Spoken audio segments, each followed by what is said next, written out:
News 18 Bangla স্বাগত। আমার বাংলা নিয়ে আপনাদের সঙ্গে রয়েছে আমি শর্মিষ্ঠা। মোবাইল ফোনের মাধ্যমে জেএমবির মাথাদের সঙ্গে যোগাযোগ রাখত কাদের, আর সেই ফোনটি ফেলে দিয়েছিল পুকুরে। বুধবার ডুবুরে নামিয়ে অবশেষে তা উদ্ধার করল এনআইএ। তাদের আশা এই ফোন থেকেই মিলতে পারে গুরুত্বপূর্ণ সূত্র। খাগড়াগড় বিস্ফোরণের অন্যতম চাই কদর কাজীর মোবাইল ফোন অবশেষে উদ্ধার। সোমবার রাতে হুগলির আরামবাগের ডোঙ্গল থেকে দুই জঙ্গি কদর কাজী এবং সাজ্জাদ আলীকে গ্রেফতার করে এনআইএ। সেই সময় মোবাইল ফোনটি একটি পুকুরে ফেলে দেয় কদর। তারপর থেকেই লাগাতার খোঁজ চলছিল। বুধবার সকালে কলকাতা থেকে ডুবুরি নিয়ে গিয়ে তল্লাশি চালানো হয়। শেষমেশ বিকেলের দিকে উদ্ধার হয় কদরের মোবাইল ফোন। এনআইএ মনে করছে খাগড়াগড় বিস্ফোরণের তদন্তে এই মোবাইল ফোন অত্যন্ত গুরুত্বপূর্ণ, কারণ এই ফোনের মাধ্যমেই জামাতুল মুজাহিদিন বাংলাদেশের মাথাদের পাশাপাশি অন্য জঙ্গিদের সঙ্গেও যোগাযোগ রাখত কাদের। সেই ফোন উদ্ধার হওয়ায় বেশ কিছু গুরুত্বপূর্ণ তথ্য মিলতে পারে বলে আশা এনআইএর। এর আগেই কদর এবং সাজ্জাদের কাছ থেকে উদ্ধার হয়েছে ঘড়ি, হাতঘড়ি, ব্যাটারি এবং তার সঙ্গে ইলেকট্রনিক্স ডিভাইস। এনআইএ জানিয়েছে এইসব দিয়েই তৈরি হয় আইইডি। কদর ছিল সেই বিস্ফোরক তৈরিতে মাস্টার। 2014 সালে বর্ধমানের খাগড়াগড়ে বিস্ফোরণের পর একাধিক জঙ্গিকে গ্রেফতার করেছে এনআইএ। তাদের জেরা করে তদন্তকারীরা জানতে পারেন খাগড়াগড় বিস্ফোরণে মোস্ট ওয়ান্টেড কদর কাজী এবং মিজানুর রহমান একই ব্যক্তি। এবার কদরকে জেরা করে সে বিষয়ে নিশ্চিত হয়েছে এনআইএ। এই কদর আবার হারুন মণ্ডল নামেও নানা জঙ্গি কার্যকলাপে যুক্ত ছিল বলে তদন্তকারীদের দাবি। বছর 32-এর কদরের বাড়ি বীরভূমের নানুরের নিমরা গ্রামে। তার সঙ্গী 21 বছরের সাজ্জাদ আলী মুর্শিদাবাদের ছেলে, কান্দির গোবরহাটিতে বাড়ি। কদরের মতোই জেএমবির মাথাদের সঙ্গে সরাসরি যোগাযোগ ছিল সাজ্জাদের।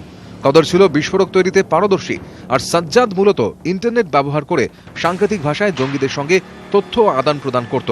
জেএমবি সহ অন্যান্য জঙ্গি সংগঠনের নিজস্ব ওয়েবসাইট ছিল, তার মাধ্যমেই জঙ্গিদের তথ্য পাঠাত সাজ্জাদ আলী। সেই দুজনই এখন এনআইএর হাতে। ক্যামেরায় সন্দীপ পাল ও বাপন সাঁতরার সঙ্গে শরদিন্দু ঘোষ, নিউজ 18 বাংলা।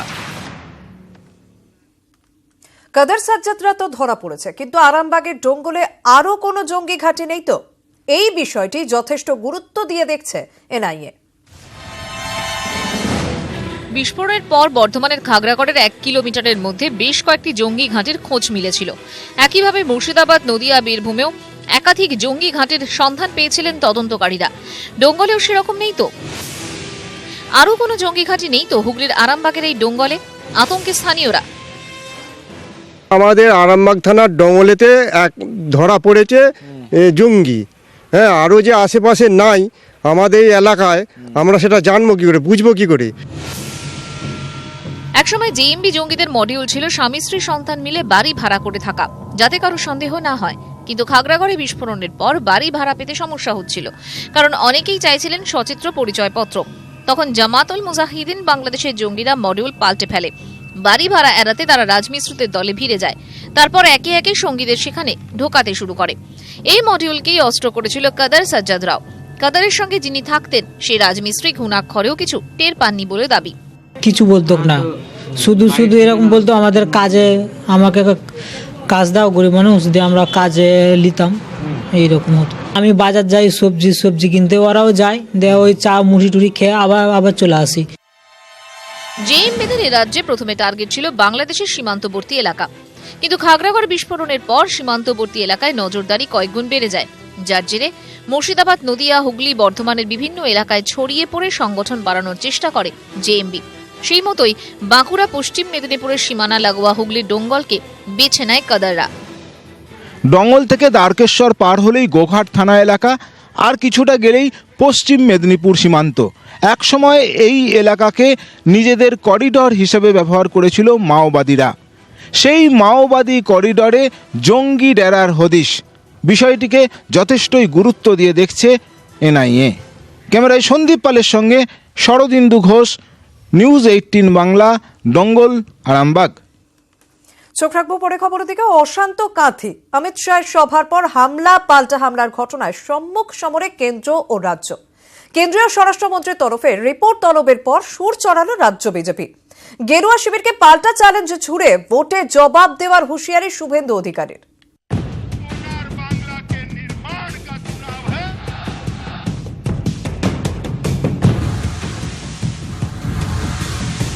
কাঁথি নিয়ে এবার সম্মুখ সমরে কেন্দ্র আর রাজ্য সরকার। অমিত শাহর সভা শেষ হতেই উত্তেজনা ছড়ায় কাঁথিতে।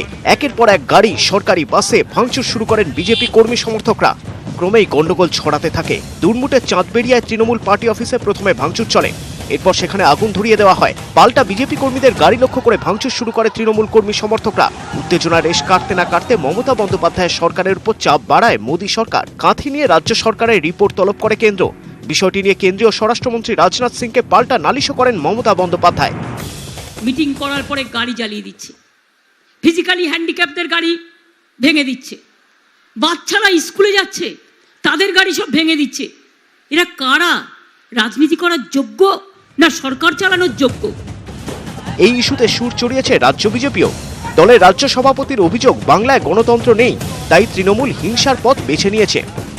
আমার মনে হয় নৈতিক দিক দিয়ে টিএমসি হেরে গেছে, তাই শারীরিক শক্তি প্রয়োগ করে আমাদের আটকাবার চেষ্টা করছে। বরং বিজেপি রাজ্য সভাপতির অভিযোগ উড়িয়ে দিয়েছে তৃণমূল নেতা শুভেন্দু অধিকারী। নিজের গড়েই বিজেপির দৌরাত্ম্যের প্রতিবাদে পাল্টা পথে নামার হুঁশিয়ারি দিয়েছেন তিনি। বাড়িপাদা, বালেশ্বর, সিংভূম, চাকুলিয়ার লোক নিয়ে গিয়ে মারপিট করেছে, তারা পালিয়ে গেছে, সন্ধ্যার পরে কেউ নেই। একদিকে বিজেপি আর একদিকে তৃণমূল, পদ্ম বনাম জোড়া ফুলের টক্করে এখন থমথমে কাঁথি। বিজেপির বিরুদ্ধে হামলার প্রতিবাদ জানিয়ে বুধবার পাল্টা পথে নামে তৃণমূল।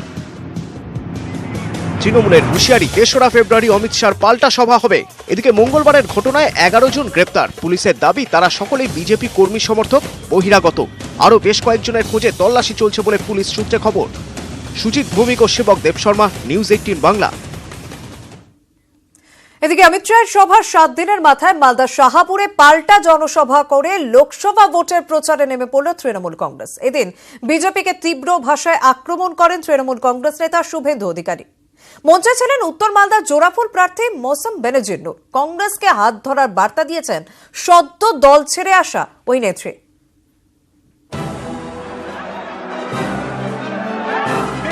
22 জানুয়ারি মালদার শাহাপুরে অমিত শাহের সভা। তার এক সপ্তাহের মাথায় ওই মাঠেই পাল্টা সভা করে বিজেপিকে চ্যালেঞ্জ ছুড়ে দিল তৃণমূল কংগ্রেস।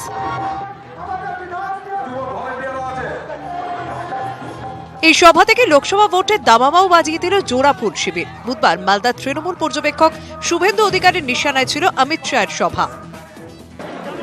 ঝাড়খণ্ডের রাজমহল, পাকুড়, বিহারের পূর্ণিয়া, কাটিয়ার, কিষানগঞ্জ থেকে লোক আসেনি, এই সমাবেশে এসেছেন এবং কত বলে বিজেপি হেরেছে। আজকে 22 তারিখে মিটিং আর 30 তারিখে মিটিং, আমরা 10 গোলে বিজেপিকে হারিয়ে দিয়েছি।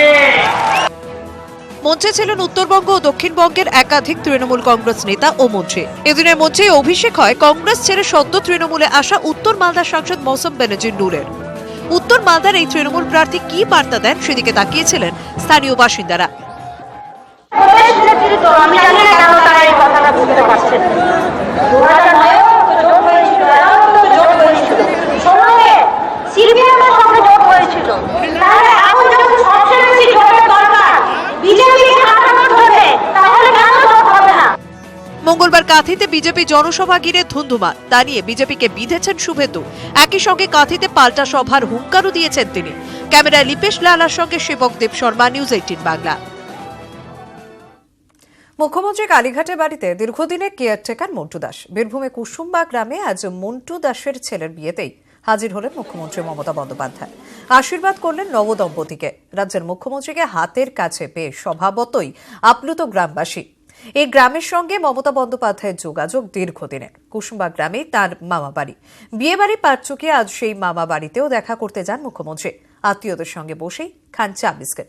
বেরোনোর সময় আশ্বাস দেন মাস খানেকের মধ্যে আবার ফিরবেন কুসুম্বা গ্রামে।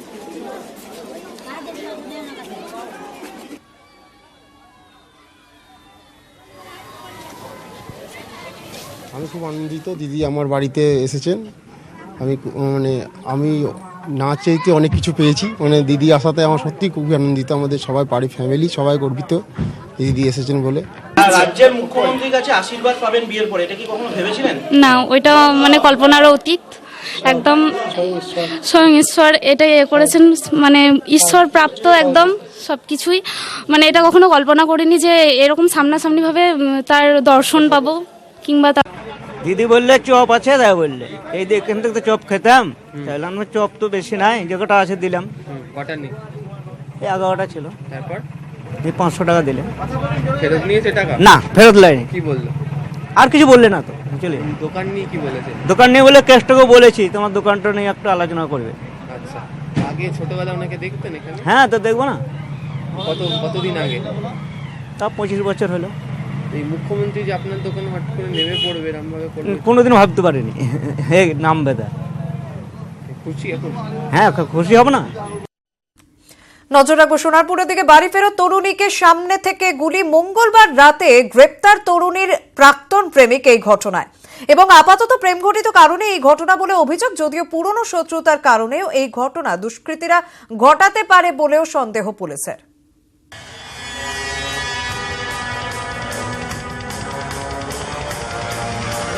সোনারপুরে গুলি, বাড়ির সামনেই গুলিবিদ্ধ তরুণী।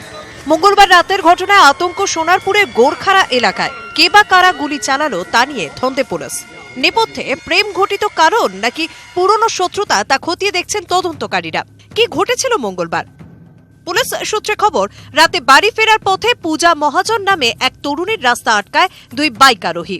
পূজাকে জোর করে বাইকে তোলার চেষ্টা করা হয়, শুরু হয় ধস্তাধস্তি। বাধা দিলে পূজাকে খুব কাছ থেকে গুলি করে চম্পট দেয় দুষ্কৃতীরা। তরুণীর চিৎকারে ছুটে আসেন আশেপাশের লোকেরা। তাকে আশঙ্কাজনক অবস্থায় ইএম বাইপাসের একটি বেসরকারি হাসপাতালে ভর্তি করা হয়েছে। কে বা কারা ঘটালো এই কাজ? তরুণীর মায়ের অভিযোগ, প্রেম ঘটিত কারণেই এই ঘটনা। অভিযোগ পেয়ে সৌমেন কয়াল নামে এক যুবককে গ্রেপ্তার করেছে সোনারপুর থানার পুলিশ। আমার মেয়ের বিচারটা করুন, ও যেন আমার সুস্থভাবে আসতে পারে বাড়ি। ওর কেন এরকম করে দিল? একটা 21 বছরের মেয়ের জীবন কেন হেল করে দিল? একটা ছেলেকে নাকচ করে হচ্ছে বলে ছেলেটা আমার মেয়ের জীবনটা নেবে? ওর বাবা যারা শত্রু, ওর বাবার শত্রুরা কেন আমার মেয়ের জীবনটা নেবে? ওর বাবার শত্রুরাও জড়িত আছে এইখানে। আমার মেয়ে যে যার সাথে রিলেশন নষ্ট হয়ে গেছে তারাও জড়িত আছে। যদিও পূজার পরিবারের অভিযোগ অস্বীকার করেছেন সৌমেনের পরিবার। গুলি চালনার ঘটনার নেপথ্যে তদন্ত করতে গিয়ে পুলিশে জানতে পেরেছে পূজার বাবা শানু মহাজন জমি প্রতারণার ঘটনায় জেলে বন্দী। তাই এই ঘটনার পেছনে জমি মাফিয়ারাও যুক্ত থাকতে পারে। পুলিশ আরো কয়েকজন সন্দেহভাজনকে জিজ্ঞাসাবাদ করে ঘটনার শিকড়ে যেতে চাইছে। অর্পণ মণ্ডল, নিউজ 18 বাংলা, সোনারপুর। ঠাকুরনগরে প্রধানমন্ত্রী সভা জুড়ে কাটা হচ্ছে গাছ। বনগাঁ মহকুমা শাসকের কাছে অভিযোগ দায়ের। হেলিপ্যাড তৈরির জন্য গাছ কাটার অভিযোগ। রাজনৈতিক চক্রান্ত, মিথ্যে অভিযোগ, পাল্টা দাবি সভার আয়োজক শান্তনু ঠাকুরের। ঠাকুরনগরে প্রধানমন্ত্রী সভার আগের দিন তৃণমূলের কর্মসূচি। এনআরসির প্রতিবাদে মিছিল করবে তৃণমূল কংগ্রেস। 5ই ফেব্রুয়ারি ঠাকুর বাড়িতে পাল্টা সভা করবে দল, জানালেন জেলা সভাপতি জ্যোতিপ্রিয় মল্লিক। আগ্নেয়াস্ত্র সহ বহরমপুর থেকে গ্রেপ্তার দুই, উদ্ধার 10টি 7mm পিস্তল, 76 রাউন্ড গুলি। মুঙ্গের থেকে আনা হয় আগ্নেয়াস্ত্র। দৌলতাবাদে বিক্রির ছক ছিল। ধৃত একজনের বাড়ি মুঙ্গেরে, অন্যজন মালদার বাসিন্দা।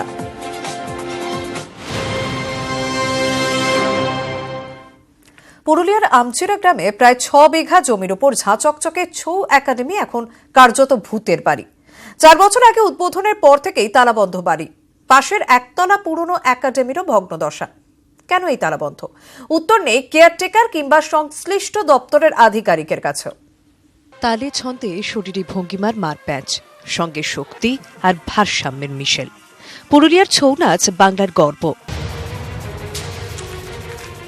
পুরুলিয়ার 1 নম্বর ব্লকের আমচিরা গ্রামের অদূরে প্রায় 6 বিঘা জমির উপর তৈরি হয়েছিল ছৌ একাডেমি।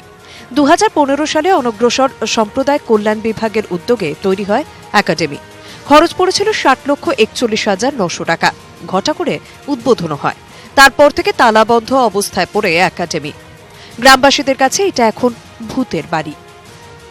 এখন ভূতের বাড়ি হয়ে গেছে। এখন কিছু কাজ নেই, কিছু শুধু এক লোক রাখা করছে, তাছাড়া কিছু শুধু দরজা লাগা আছে। দরজা জ্বালা সব চুরি হয়ে গেছে। ওটা কিছু নেই, ওটা একদম শেষ। একাডেমি দেখাশোনায় কেয়ারটেকার আছেন বটে, তবে রাতে তিনি এখানে থাকেন না। তালাবন্দির কারণ জানা নেই তাঁরও। তাও বিল্ডিংটা অবস্থায় পড়ে আছে, এখানে কোনো নাচ গান কোনো কিছু শুরু হয় না। অনগ্রসর সম্প্রদায়ের কল্যাণ বিভাগের আধিকারিক তাহিরুজ্জামান জানান, একাডেমি তৈরি করতে এলাকার কয়েকজনের কাছ থেকে 6 বিঘা জমি নেওয়া হয়েছিল। ছৌ নাচে প্রশিক্ষণ দিতে ও এই লোকশিল্পের প্রসার ঘটাতে একতলা বাড়ি তৈরি হয়। 2006 সালের 11 ফেব্রুয়ারি উদ্বোধন হলেও কাজ শুরু হয়নি একাডেমির। একতলা বাড়ির দরজা জানলা চুরি যায়। 2015 সালে একতলা বাড়ির পাশে ছৌ একাডেমির জন্য নতুন দোতলা বিল্ডিং তৈরি হয়। পুরুলিয়ার লোকপ্রসার প্রকল্পে সরকারি ভাতা পেনশন চালু হয়েছে, আরও আপন হয়েছে শিল্প। তবু কেন আজও অবহেলা চাদরে ঢাকা সরকারি ছৌ একাডেমি?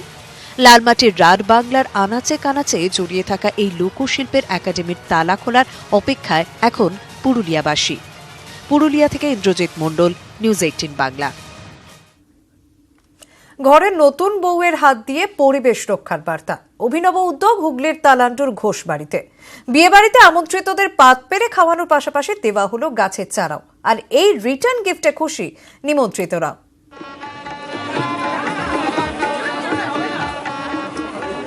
বাড়ির একমাত্র ছেলের বিয়ে, প্রায় 500 নিমন্ত্রিত নববধূকে উপহার দিয়ে কবজি ডুবিয়ে খাচ্ছেন। অন্যান্য বিয়েবাড়িতে এই একই ছবি থাকে, তবে অন্য ছবি ধরা দিল হুগলির তালান্ডুর ঘোষবাড়িতে। সবকিছুর পর নিমন্ত্রিতদের হাতে আম, পেয়ারা, লেবু ও অন্যান্য ফলের চারা তুলে দিচ্ছেন নববধূ প্রিয়া ঘোষ। এই গাছ যাতে পরবর্তীকালে পরিবেশের ভারসাম্য রক্ষার জন্য এই প্রোগ্রামটা আমরা আজ করেছি। ঘোষ পরিবারের এই উদ্যোগে খুশি নিমন্ত্রিতরাও। ভীষণ ভালো একটা আইডিয়া, খুব ভালো উদ্যোগ হচ্ছে। যেভাবে পরিবেশ দূষণ হচ্ছে বা যেভাবে বিশ্ব উষ্ণায়ন হচ্ছে, গাছের ভূমিকা তো আমরা কি অস্বীকার করতে পারি না। বিশ্ব উষ্ণায়ন রোখার সদিচ্ছা থাকলে যে কোনো জায়গা থেকে পদক্ষেপ যে নেওয়া যায় তা স্পষ্ট ঘোষবাড়ির এই একটি গাছ একটি প্রাণ বার্তা ছড়ানোর উদ্যোগে। সৈকত বিশ্বাসের রিপোর্ট, নিউজ 18 বাংলা, হুগলি।